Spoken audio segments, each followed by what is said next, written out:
हाँ तो साथियों, आज तारीख है 7 मार्च 2026। चलिए जानते हैं आज बिहार की ताजा तरीन खबरों को और बात करते हैं विस्तार से। उससे पहले अगर आप हमारे इस चैनल पर नए हैं तो चैनल को सब्सक्राइब कर लीजिए और साथ ही फेसबुक पेज को भी फॉलो कर लीजिए। चलिए दोस्तों शुरू करते हैं आज बिहार की ताजा तरीन खबरें। पूर्णिया में ससुराल में विवाहिता की फंदे से लटकी मिली लाश। पिता बोले दामाद 2 लाख रुपए दहेज मांग कर रहा था, बेटी ने किया था इनकार। बिहार के नंद किशोर यादव को मिला सब्र का फल, बनाए गए नागालैंड के राज्यपाल। बिहार विधानसभा चुनाव में बीजेपी ने काटा था टिकट। पटना चिड़ियाघर में बर्ड फ्लू का सैंपल आया नेगेटिव। बर्ड फ्लू अलर्ट के चलते 7 मार्च तक चिड़ियाघर रहेगा बंद। ऑस्ट्रिच इमू खाने में दे रहे हैं खीरा। बिहार के कैमूर जिले में अजब प्रेम की गजब कहानी। गर्लफ्रेंड से मिलने पहुंचे युवक को लोगों ने पकड़ा, थाने के मंदिर में करा दी शादी। अररिया जिला में किसान की करंट लगने से दर्दनाक मौत। मकई के खेत में सिंचाई करते समय हुआ हादसा, ग्रामीण बोले निचले स्तर पर लटके हैं तार। कटिहार जिला में मछली पकड़ने के दौरान डूबा मछुआरा। महानंदा नदी में घटना हुई, शव की तलाश जारी। पटना के मोकामा 4 लेन पर भीषण सड़क हादसा। पिकअप ने अचानक ब्रेक लगाया, पीछे से आ रही कार टकराई, डॉक्टर सहित 2 घायल। किशनगंज जिला के ठाकुरगंज से जदयू विधायक की फेसबुक पोस्ट पर आपत्ति। गोपाल अग्रवाल पर स्थानीय लोग नाराज, विरोध मार्च निकाला, FIR दर्ज करने की मांग। किशनगंज जिला के लौचा में शॉर्ट सर्किट से 10 घर जलकर राख, 10 लाख रुपए का नुकसान। बिजली विभाग से पहले भी की गई थी शिकायत, लेकिन नहीं हुई थी कोई कार्रवाई। सीमांचल बॉर्डर से हटाए जाएंगे घुसपैठ। किशनगंज बॉर्डर से मांगे रिपोर्ट। अतिक्रमण और डेमोग्राफी बदलाव की जांच तेज। गृह मंत्री अमित शाह के बयान के बाद 10 किलोमीटर के दायरे की होगी जांच। पूर्णिया जिला के चंपानगर बाजार से 2 युवक गिरफ्तार। शराब के नशे में हंगामा करने का आरोप, मेडिकल जांच में हुई पुष्टि। पूर्णिया में 5080 लीटर विदेशी शराब बरामद। असम से विशाली जा रही थी खेप। नागालैंड नंबर प्लेट वाली लॉरी के साथ ड्राइवर गिरफ्तार।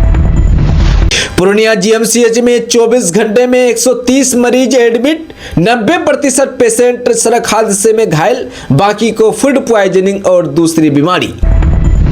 अररिया जिला प्रशासन ने भूकंप जागरूकता पर किया लाइव सत्र। फेसबुक पर लोगों को भूकंप से जुड़ी विस्तृत जानकारी दी। नेपाल बॉर्डर के पास होने से लोगों को है खतरा।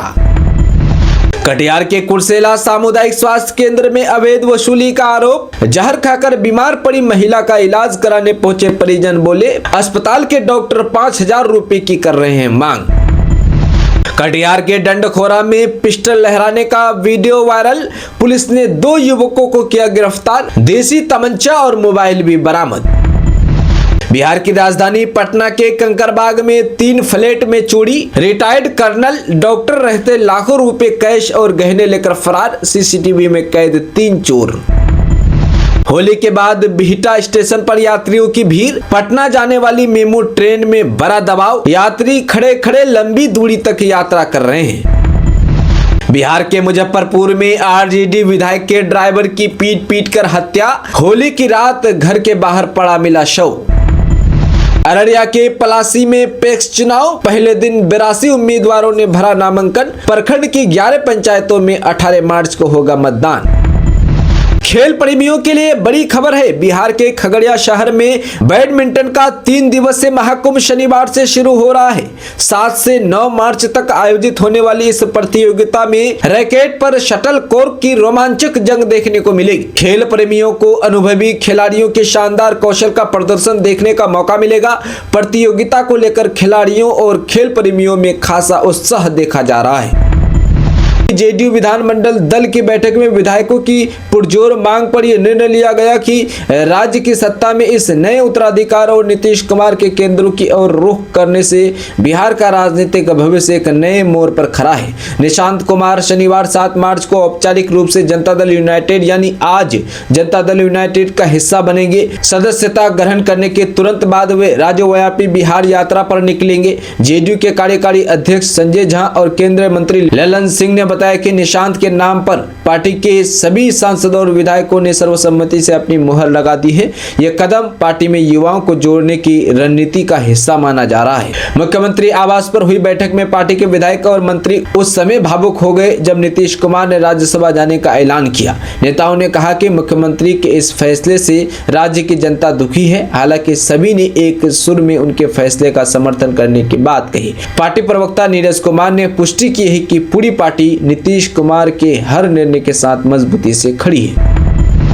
दोस्तों, कहा जाता है कि अगर आपके इरादे लोहे जैसा मजबूत हो और दिल में कुछ कर गुजरने की सच्ची आग हो तो रास्ते की कोई भी रुकावट आपका रास्ता नहीं रोक सकती। हमारी जिंदगी में अक्सर छोटी छोटी परेशानियां आती है और हम हार मान कर बैठ जाते हैं, लेकिन जरा सोचिए उस शख्स के बारे में जिसकी आंखों में दुनिया देखने की रोशनी तो नहीं थी, लेकिन उसके विजन दृष्टिकोण में इतनी चमक थी कि उसने देश की सबसे कठिन परीक्षा में सफलता का परचम लहरा दिया है। अब बात कर रहे हैं बिहार के नवादा जिले के रहने वाली दृष्टिबाधित यानी आंखों से नहीं देखने वाला रविराज के बारे में। रविराज ने संघ लोक सेवा आयोग यूपीएससी की परीक्षा में ऑल इंडिया 20वीं रैंक हासिल कर एक ऐसा इतिहास रच दिया है जो न सिर्फ बिहार बल्कि पूरे देश के युवाओं और खासकर दिव्यांगों के लिए एक बहुत बड़ी मिसाल बन गया है। उन्होंने साबित कर दिया है कि अगर हौसले में जान हो तो इंसान अपनी तकदीर खुद लिख सकता है। दोस्तों, आप रविराज के बारे में क्या कहेंगे? आप भी अपना राय कमेंट बॉक्स में जरूर बताएं। बिहार का वह वाटरफॉल जिसे देखने के लिए दूर दूर से आते हैं लोग, खूबसूरती देख ठहर जाएगा आपका मन। चलिए आपको विस्तार से बताते हैं कि ये कहाँ है और कैसा है। जी हाँ, बिहार के कुछ वाटरफॉल ऐसे हैं जिनकी खूबसूरती देखने के लिए दूर दूर से पर्यटक यहाँ आते हैं। खासकर मानसून और उसके बाद के मौसम में इन झरनों की रौनक और भी बढ़ जाती है। जब चारों ओर हरियाली छा जाती है और गिरते पानी का नज़ारा बेहद मनमोहक लगता है। ऐसा ही एक झरना है जिसे भवानी वाटरफॉल के नाम से जाना जाता है।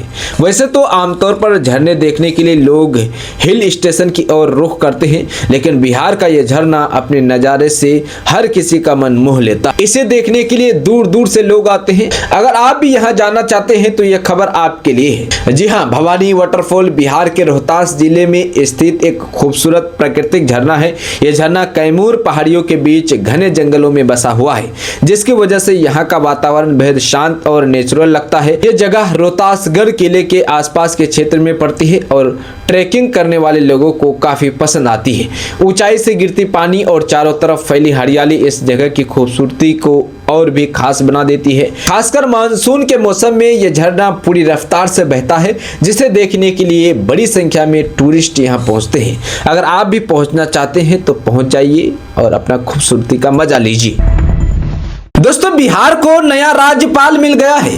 केंद्र सरकार ने सैयद अता हुसैन को बिहार का नया राज्यपाल नियुक्त किया है, जबकि मौजूदा राज्यपाल आरिफ मोहम्मद खान को पद से हटा दिया गया है। इस फैसले के बाद बिहार की राजनीतिक गलियारों में हलचल तेज हो गई है। जी हाँ, एक तरफ मुख्यमंत्री नीतीश कुमार के राज्यसभा के लिए नामांकन ने सत्ता की गलियारों में नई अटकलों को जन्म दे दिया है, तो दूसरी तरफ राजभवन की चौखट पर भी नया चेहरा तैनात कर दिया गया है। केंद्र सरकार ने सेना विर्थ लेफ्टिनेंट जनरल सैयद अता हुसैन को बिहार का नया राज्यपाल नियुक्त कर दिया है, जिससे पटना की सियासी फिजा और भी गर्मा गई है। बता दी कि जब सूबे में नए मुख्यमंत्री को लेकर सियासी गलियारों में चर्चाओं का बाजार गर्म था, उसी बीच ये नियुक्ति एक अहम संदेश मानी जा रही है। सैन्य पृष्ठभूमि से आने वाले जनरल हसनैन को रणनीतिक सोच और कड़े प्रशासनिक अनुभव के लिए जाना जाता है। भारतीय सेना में लगभग 40 वर्षों तक सेवा देने वाले हसनैन जम्मू कश्मीर में 15वीं कोर की कमान संभाल चुके हैं।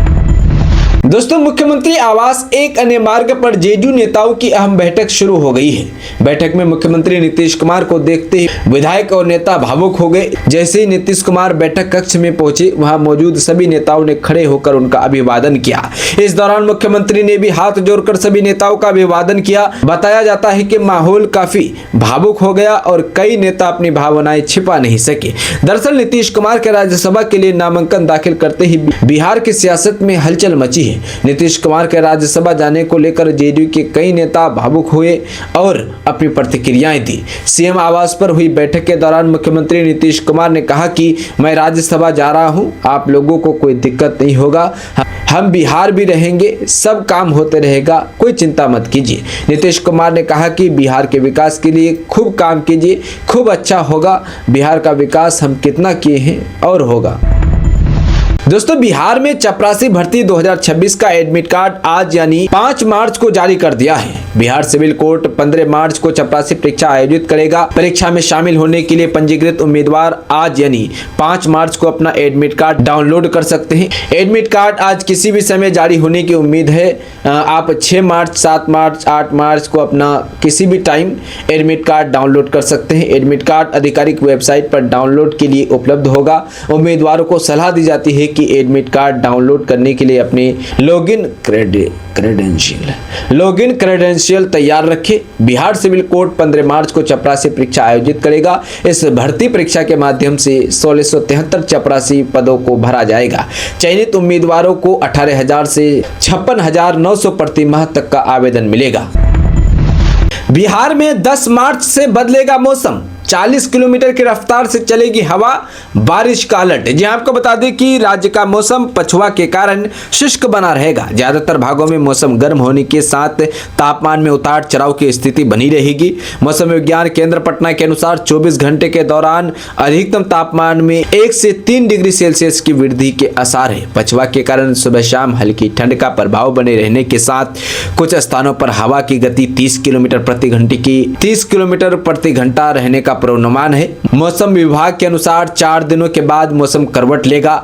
10 से 11 मार्च को राज्य के सुपौल, अररिया, किशनगंज, पूर्णिया और कटिहार के 1 या 2 स्थानों पर मेघ गर्जन, वज्रपात के साथ साथ आंधी पानी की चेतावनी को लेकर येलो अलर्ट जारी किया गया है। उत्तर बिहार के तराई वाले इलाकों में तेज हवा के साथ आंधी पानी से मौसम सामान्य बना रहेगा। गुरुवार को पटना का न्यूनतम तापमान 20 डिग्री सेल्सियस एवं 31 डिग्री सेल्सियस के अधिकतम तापमान दर्ज किया गया है। दोस्तों, एलजेपी रामविलास की ओर से आए एक बयान ने बिहार में चर्चाओं को और हवा दे दी है। पार्टी के सांसद और चिराग पासवान के करीबी अरुण भारती ने मीडिया से बात करते हुए साफ कहा है कि वह चिराग पासवान में बिहार का भविष्य देखते हैं और चिराग पासवान को मुख्यमंत्री बनाने की मांग भी कर रहे हैं। जब अरुण भारती से सीधा सवाल किया गया कि क्या चिराग पासवान अगले मुख्यमंत्री हो सकते हैं, तो उन्होंने बहुत ही नपे तुले लेकिन स्पष्ट अंदाज में जवाब दिया।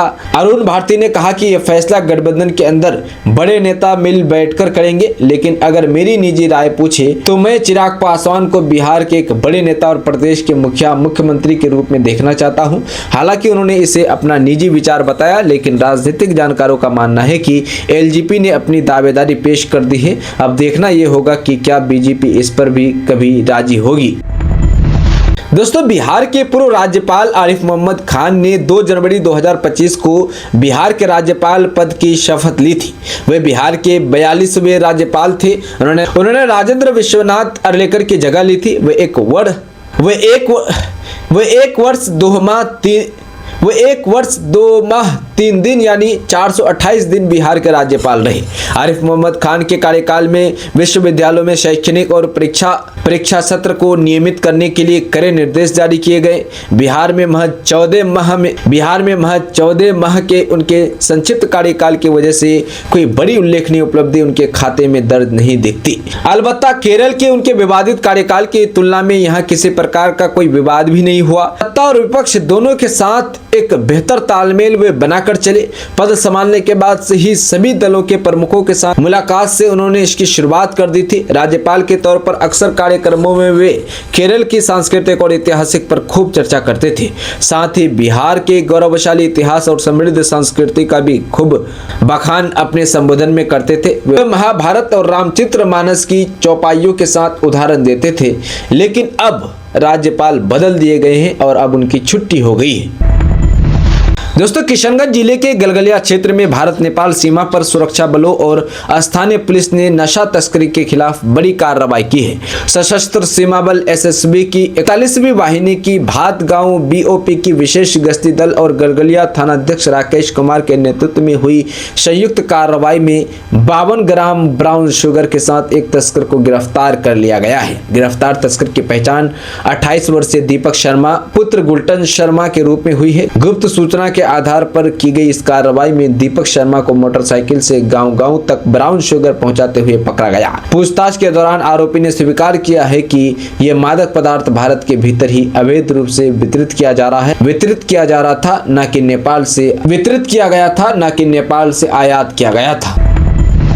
दोस्तों, बिहार के मुख्यमंत्री नीतीश कुमार के राज्यसभा के लिए नामांकन करने के बाद जदयू कार्यकर्ता गुस्से में है। वो इसे साजिश बता रहे हैं। इसको लेकर जदयू दफ्तर के बाहर लगातार प्रदर्शन हो रहे हैं। आज जदयू कार्यकर्ताओं ने पीएम मोदी के पोस्टर पर काली पोती की है। इसके साथ ही पटना में जगह जगह पोस्टर लगाए गए हैं जिस पर लिखा है कि नीतीश सेवक कर रहा है पुकार, नेता करे अपने निर्णय पर विचार। इसके साथ ही आज शाम 5 बजे सीएम नीतीश कुमार ने जदयू के सांसदों, विधायकों और विधान परिषद के सदस्यों के साथ मीटिंग बुलाई है। गुरुवार को जब सीएम नीतीश कुमार ने राज्यसभा जाने का एक्स पर ऐलान किया था, उसके बाद जदयू कार्यकर्ता गुस्से में आ गए थे। सुबह से ही जदयू कार्यकर्ता सीएम हाउस पहुंचने लगे थे। कार्यकर्ताओं ने कहा कि नीतीश कुमार बिहार के हैं, उन्हें कहीं नहीं जाने देंगे, हम अपनी जान दे देंगे। सीएम हाउस के बाहर कार्यकर्ता रोते हुए दिखे।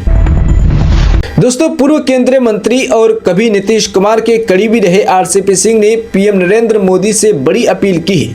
उन्होंने कहा कि बिहार की जनता नीतीश कुमार को बड़े सम्मान की नजर से देखती है। उनके बड़े दिलरुबा है। जब नीतीश कुमार केंद्र में जा रहे हैं तो उनके नाम सम्मान में किसी प्रकार की कमी नहीं होनी चाहिए। उन्हें इस प्रकार के दायित्व दिए जाने चाहिए जिससे कि लोगों को लगे कि वो देश और प्रदेश के विकास में भूमिका निभाएंगे। आरसीपी सिंह ने आगे कहा कि जहां तक बिहार में मुख्यमंत्री पद की बात है, मुझे इसकी जानकारी नहीं है, लेकिन मीडिया चैनल में देख रहा हूं कि बीजेपी के मुख्यमंत्री बनने की चर्चा है। मैं कैसे कह सकता हूं कि बीजेपी में कौन मुख्यमंत्री बन सकता है? हमारे तो सबसे अच्छे संबंध हैं। दोस्तों, बिहार की राजनीति में एक युग का अंत होने जा रहा है। करीब 2 दशकों तक राज्य की कमान संभालने वाले नीतीश कुमार अब राष्ट्रीय राजनीति की ओर कदम बढ़ा रहे हैं। नीतीश कुमार ने खुद ट्वीट कर जानकारी दी है कि 10 अप्रैल के बाद वह राज्यसभा सांसद बन जाएंगे। इस बड़े बदलाव के साथ ही अब ये चर्चा तेज हो गई है कि आखिर आर्थिक रूप से किस पद पर ज्यादा फायदा है। जी हाँ, मुख्यमंत्री के तौर पर या राज्यसभा सांसद के रूप में। आइए जानते हैं सैलरी और सुविधाओं का पूरा गणित। पहले मुख्यमंत्री के रूप में नीतीश कुमार की सैलरी और भत्ते के बारे में जानते हैं। ताजा आंकड़ों के अनुसार बिहार के मुख्यमंत्री को प्रति माह लगभग 2,15,000 रुपए से 2,50,000 रुपए तक की सैलरी मिलती है। इसके अलावा नीतीश कुमार को उनके लंबे राजनीतिक कैरियर, पूर्व सांसद और विधायक के कारण 2 लाख रुपए की पेंशन एक्स्ट्रा मिलते हैं। चलिए अब समझते हैं राज्यसभा सांसद के रूप में क्या मिलेगा। संसद सदस्य वेतन, भत्ता और पेंशन अधिनियम के तहत वर्तमान में एक राज्यसभा सांसद को मिलने वाली कुल मासिक राशि करीब 2,86,000 रुपए है। मूल वेतन 1,24,000 रुपए, निर्वाचन क्षेत्र भत्ता 87,000 रुपए, कार्यालय व्यय भत्ता 75,000 रुपए, दैनिक भत्ता सत्र के दौरान 2500 रुपए प्रतिदिन सांसद को मिलने वाली ये सुविधाएं हैं। राज्यसभा सांसद के रूप में नीतीश कुमार को कई वीआईपी सुविधाएं मिलेंगी, जिसमें दिल्ली के पोस्ट लुटियंस जोन में मुफ्त सरकारी बंगला या फ्लैट शामिल है। इसके साथ ही उन्हें सालाना 50,000 यूनिट तक मुफ्त बिजली और 4,000 किलोमीटर मुफ्त पानी की सुविधा दी जाएगी। यात्रा के मोर्चे पर वे अपने जीवन साथी के साथ पूरे भारत में फर्स्ट क्लास AC रेल में असीमित यात्रा और साल में 24 मुफ्त घरेलू हवाई यात्राएं कर सकेंगे। इतना ही नहीं, कार्यकाल पूरा होने के बाद उन्हें न्यूनतम 21,000 रुपए प्रति माह पेंशन और कार्यकाल की अवधि के आधार पर अतिरिक्त वित्त लाभ भी मिलेंगे। अगर सिर्फ मासिक सैलरी की बात करें तो राज्यसभा सांसद को मिलने वाली राशि मुख्यमंत्री से थोड़ी ज्यादा बैठती है। हालांकि मुख्यमंत्री के पद के साथ जुड़ी प्रशासनिक ताकत, Z+ सुरक्षा और राज्य स्तर की सुविधाएं उस पद को कहीं अधिक प्रभावशाली बनाती है। नीतीश कुमार के इस फैसले के बाद अब सबकी नजरें इस बात पर टिकी है कि बिहार का अगला मुख्यमंत्री कौन होगा। दोस्तों, बिहार की राजनीति में लंबे समय तक सक्रिय रहे भारतीय जनता पार्टी बीजेपी के वरिष्ठ नेता और बिहार विधान परिषद के पूर्व अध्यक्ष नंद किशोर यादव को केंद्र सरकार ने एक बड़ी संवैधानिक जिम्मेदारी सौंपी है। राष्ट्रपति द्रौपदी मुर्मू ने उन्हें नागालैंड का नया राज्यपाल नियुक्त किया है। नंद किशोर यादव का राजनीतिक कैरियर बेहद शानदार रहा है। वह पटना साहिब विधानसभा सीट से लगातार 7 बार विधायक रहे हैं। इसके अलावा उन्होंने बिहार सरकार में विभिन्न महत्वपूर्ण मंत्रालयों की जिम्मेदारी संभाली है और वे बिहार बीजेपी के प्रदेश अध्यक्ष व विधानसभा में नेता प्रतिपक्ष की भूमिका भी निभा चुके हैं। दोस्तों, बिहार के सीएम नीतीश कुमार के 19 से ज्यादा सालों का कार्यकाल समाप्त होने जा रहा है। इसके बाद अब वे राज्यसभा जाएंगे, जिसका नामांकन उन्होंने कल यानी 5 फरवरी को कर दिया है। राज्यसभा सांसद बनने के बाद नीतीश बिहार के मुख्यमंत्री पद से इस्तीफा दे देंगे। अब सभी की नजरें बिहार के अगले मुख्यमंत्री पर होगी। वहीं सीएम पद के इस सस्पेंस के बीच केंद्रीय गृह मंत्री अमित शाह के बिहार चुनाव में 2 नेताओं को बड़ा आदमी बनाने वाले वादे की खूब चर्चा की जा रही है। दरअसल बिहार के सीएम पद के लिए कई संभावित दावेदारों के नाम भी सामने आ रहे हैं, मगर बीजेपी का इतिहास रहा है कि हर बार वे कोई चौंकाने वाला नाम सामने लाते हैं, जैसे दिल्ली के सीएम रेखा गुप्ता को सामने लाए थे। अगर बिहार के मुख्यमंत्री पद के दावेदारों की बात करें तो इनमें राज्य के डिप्टी सीएम विजय सिन्हा या सम्राट चौधरी का नाम सामने आ रहा है, वरना केंद्रीय मंत्री नित्यानंद राय, मंत्री दिलीप जायसवाल या विधायक संजय चौरसिया के नामों की भी चर्चा हो रही है। लेकिन किसको बनाएगी ये तो आने वाला वक्त ही बताएगा। फिलहाल 1-2 दिन में पता चल जाएगा, तो आप लोग वेट कीजिए, इंतजार कीजिए, हम आप लोगों को बताएंगे। दोस्तों, ईरान, इजराइल, अमेरिका के बीच चल रहे युद्ध की चपेट में खाड़ी देश भी है और इसका सीधा असर सीवान के विभिन्न प्रखंडों के गांव में दिख रहा है, क्योंकि यहां से सैकड़ों लोग खाड़ी देशों में रहकर काम कर रहे हैं। खाड़ी देश में रहने वाले लोगों के सौजन में परेशानी साफ देखने को मिल रही है। वे हर समय मोबाइल व इंटरनेट मीडिया के माध्यम से अपने लोगों से बातचीत कर पल पल की खबरों की सूचना ले रहे हैं और उन्हें सुरक्षित स्थल पर रहने की सलाह दे रहे हैं। प्रखंड के लिलारू औरंगाबाद पंचायत के करीब 100 से अधिक लोग दुबई व अन्य शहरों में रहते हैं। सरोज प्रसाद ने बताया कि उनके 4 भाई मनोज प्रसाद, सुशील कुमार, धर्मेंद्र प्रसाद व संदीप कुमार दुबई में रहते हैं। इसके अलावा गांव के मुकेश मांझी, रवि राम, रमेश चौहान सहित अन्य लोग दुबई व अबू धाबी जैसे शहरों में काम करते हैं। सरोज प्रसाद ने बताया कि वे लोग लगातार संपर्क में हैं और वहां की जानकारी ले रहे हैं। दोस्तों, बिहार के सीवान जिले के सराय ओपी थाना क्षेत्र में गुरुवार की रात्रि लगभग 10 बजे कानून व्यवस्था पर एक बार फिर गंभीर सवाल खड़े हो गए हैं। दोस्तों, बिहार के सीवान जिले के सराय ओपी थाना क्षेत्र में गुरुवार की रात्रि लगभग 10 बजे कानून व्यवस्था पर एक बार फिर गंभीर सवाल खड़े हो गए हैं। बाईपास सड़क पर ट्रैक्टर और स्कॉर्पियो की मामूली टक्कर के बाद उग्र भीड़ ने डॉक्टर दंपति और उनके परिवार पर हमला कर दिया है। हमलावरों ने ईंट पत्थरों से 2 स्कॉर्पियो को क्षतिग्रस्त कर दिया और डॉक्टर दंपति समेत 3 लोगों को घायल कर दिया है। चौंकाने वाली बात यह रही कि करीब आधे घंटे तक बवाल चलता रहा, लेकिन पुलिस मौके पर नहीं पहुंची। घटना सराय ओपी थाना क्षेत्र के मटूक छपरा गांव के समीप की है। घायलों में मुफस्सिल थाना क्षेत्र के श्रीनगर निवासी बैजनाथ प्रसाद के 40 वर्षीय पुत्र डॉक्टर राजेश रंजन, उनकी पत्नी श्वेता रंजन और बेटे हर्षित रंजन है। सभी घायलों का इलाज सीवान सदर अस्पताल में चल रहा है। दोस्तों, बिहार के किशनगंज जिला नगर परिषद क्षेत्र में यात्री शेडों के निर्माण में अनियमितता और सरकारी राशि के दुरुपयोग के आरोप की जांच शुरू हो गई है।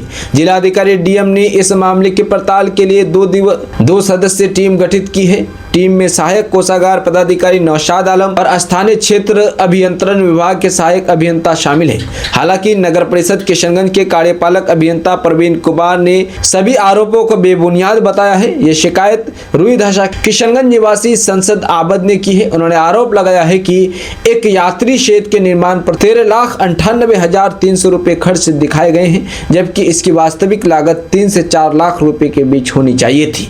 शिकायतकर्ता का कहना है कि स्टील और टीन से बने एक साधारण यात्री शेड पर इतनी बड़ी राशि खर्च करना सरकारी धन के दुरुपयोग का संकेत देता है।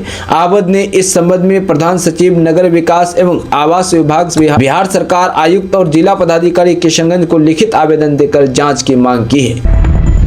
दोस्तों, अमेरिका, इजराइल और ईरान जंग अगर बढ़ी तो भारत में रसोई गैस की किल्लत बढ़ सकती है। इस स्थिति को देखते हुए सरकार ने इमरजेंसी पावर इस्तेमाल करते हुए देश की सभी ऑयल रिफाइनरी कंपनियों को एलपीजी उत्पादन बढ़ाने का आदेश दिया है। रॉयटर्स की रिपोर्ट्स के अनुसार मिडिल ईस्ट में बढ़ते तनाव से गैस की सप्लाई प्रभावित हो सकती है। इसी खतरे को देखते हुए सरकार ने ये आदेश जारी किया है। इसमें कहा गया है कि अब रिफाइनियां प्रोपेन और ब्यूटेन का इस्तेमाल सिर्फ रसोई गैस बनाने के लिए करेंगी। सभी कंपनियों को प्रोपेन और ब्यूटेन की सप्लाई सरकारी तेल कंपनियों को करनी होगी। सरकारी तेल कंपनियों में Indian oil, IOC, Hindustan petroleum, HPCL और भारत पेट्रोलियम, बीपीसीएल शामिल है। इसका मकसद कंज्यूमर्स को बिना रुकावट गैस सिलेंडर की सप्लाई है। भारत के लिए सबसे बड़ी चुनौती स्ट्रेट ऑफ हॉर्मुज का बंद होना है। यह करीब 167 किलोमीटर लंबा जलमार्ग जो फारस की खाड़ी को अरब सागर से जोड़ता है और ईरान जंग के कारण यह रूट अब सुरक्षित नहीं रहा है।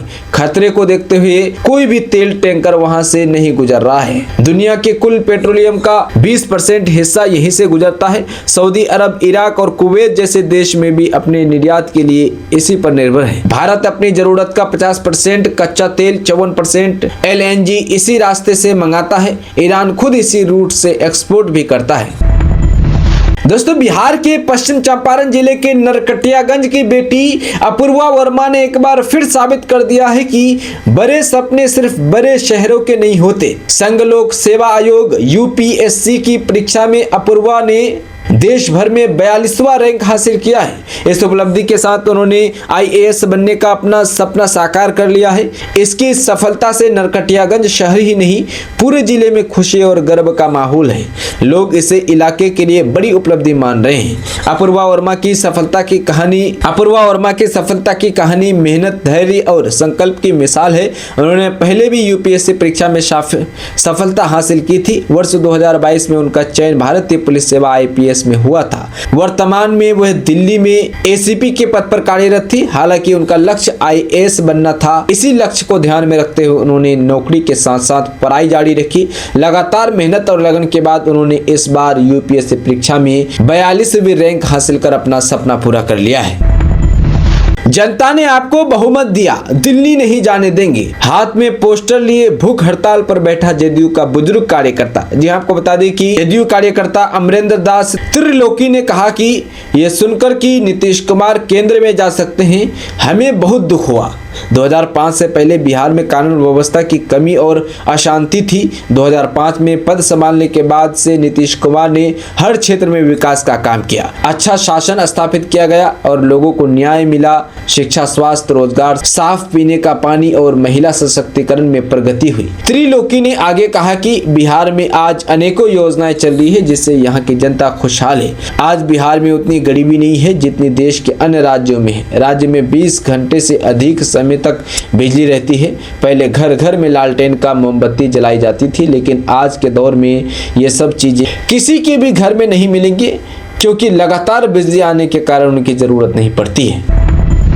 दोस्तों, होली के बाद घर लौटे लोग बाहर जाने लगे हैं, लेकिन इसके लिए उन्हें परेशानी भी झेलनी पड़ रही है। शुक्रवार को मुजफ्फरपुर जंक्शन पर हुई भीड़ से रेल अधिकारियों ने ये अंदाजा लगा लिया है। मुजफ्फरपुर से गुजरने वाली अधिकतर महत्वपूर्ण ट्रेनों में अप्रैल के पहले सप्ताह तक सीटें फुल है। कंफर्म टिकट नहीं मिलने से यात्रियों को काफी परेशानी का सामना करना पड़ सकता है। हालांकि रेलवे की ओर से चलाई गई कुछ स्पेशल ट्रेनों में अपेक्षाकृत भीड़ कम देखी जा रही है, लेकिन नियमित ट्रेनों में चढ़ने के लिए यात्रियों के बीच अपराधी की स्थिति बनी हुई है। खासकर रक्सौल से हावड़ा जाने वाली मिथिला एक्सप्रेस, गोरखपुर से कोलकाता जाने वाली पूर्वांचल एक्सप्रेस, बिहार संपर्क क्रांति express, Vaishali express, Awadh express सहित कई महत्वपूर्ण ट्रेनों में भीड़ हो रही है। कुछ लोग वोटिंग टिकट लेकर भी इसमें चढ़ जा रहे हैं।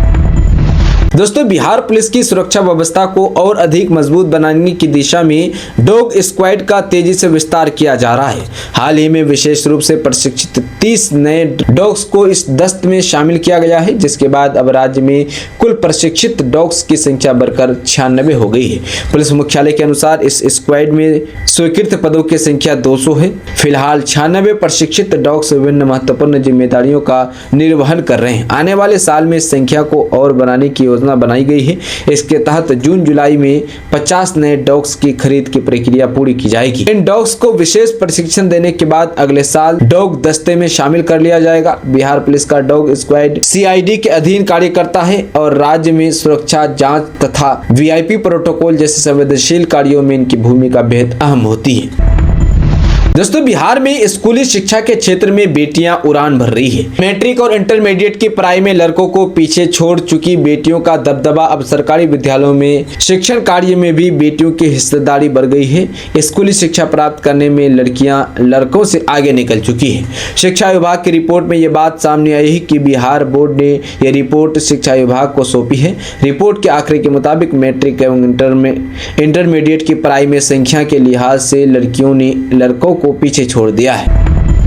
जनादेश के साथ विश्वासघात, बिहार में सत्ता परिवर्तन को लेकर कांग्रेस भाजपा पर हमला। जी आपको बता दें कि कांग्रेस ने बिहार के मुख्यमंत्री नीतीश कुमार को सूबे की राजनीति के बजाय अब राज्यसभा भेजे जाने के एनडीए के फैसले को नेतृत्व का तख्ता पलट करार देते हुए भाजपा पर निशाना साधा है। नीतीश कुमार के राज्यसभा चुनाव के लिए नामांकन करने के बाद पार्टी ने इसे बिहार के लोगों के जनादेश के साथ बहुत बड़ा धोखा बताते हुए भाजपा के शीर्ष नेतृत्व पर निशाना साधते हुए आरोप लगाया और कहा कि G2 द्वारा ये सत्ता परिवर्तन किया गया है और कांग्रेस ने नीतीश के राज्यसभा जाने को तख्ता पलट बताया है। जी हां, कांग्रेस के संचार महासचिव जयराम रमेश ने एक पोस्ट में कहा, बिहार के चुनाव प्रचार के दौरान भारत राष्ट्रीय कांग्रेस जो बात बार बार कह रही थी वही अब सच साबित हो गई है। G2 द्वारा साजिश के तहत बिहार में तख्ता पलट कर सत्ता पर कब्जा कर लिया गया है। कई मायने में ये जनता प्रचार के दौरान भारतीय राष्ट्रीय कांग्रेस जो बात